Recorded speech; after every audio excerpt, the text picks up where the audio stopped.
bunch of research going like, well, really doesn't matter if you're Black or white, that long as you can vote in ways and speak to issues that minorities care about, then it shouldn't matter. And also, since Democrats usually are closely aligned, particularly after the civil rights movement, are more closely aligned to issues in the interests of Blacks, then clearly it's more about just getting Democrats elected and not necessarily, you shouldn't see differences between white Democrats and Black or Latino Democrats. And most of my research finds that there are differences. Some people's like, well, yeah, of course there are differences, but it's not clear though in the beginning, because the argument is, well, it's just Democrat. And that's all you really need. But I found that in my research that you can't look just at how members vote on legislation, that you have to look at all these other activities that members engage in, such as attending an oversight committee to make sure that, say,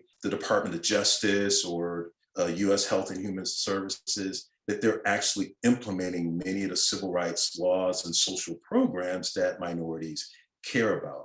Very few laws are passed each year, as we know. Most of what happens is making sure that the federal government is actually implementing and enforcing the various laws. And so my research in my first book, I look at, well, do you see differences? Who's coming to these oversight committee hearings, say for the U.S. Department of Justice, and saying, hey, are you guys enforcing these civil rights laws? And so I did see differences between Blacks, Latinos, and white legislators. Black legislators and Latino legislators were more likely to attend these hearings. They were more likely to question Department of Justice officials and say, are you doing all that you can possibly can to enforce these laws? Same thing with social welfare. Are you implementing programs and policies that are going to kind of eliminate poverty and inequality in these communities? And so I found that there are differences, and it's not just party that's predicting it, that there are these racial differences.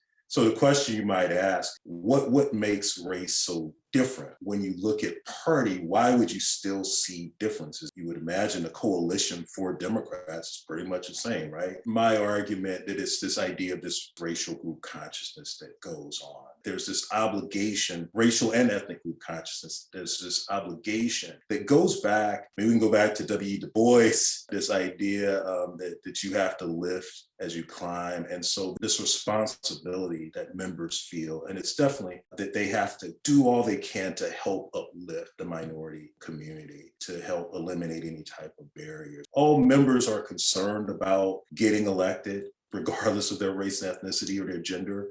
But there is kind of this expectation and this obligation that you're going to do something to help not just everyone, but help Black members of the community, the whole community as a whole, to do better. Again, it's not saying that you should only look after Blacks, but it's just this special obligation that because of this history of discrimination and current history of racial discrimination, and that they have an obligation and an expectation to help out.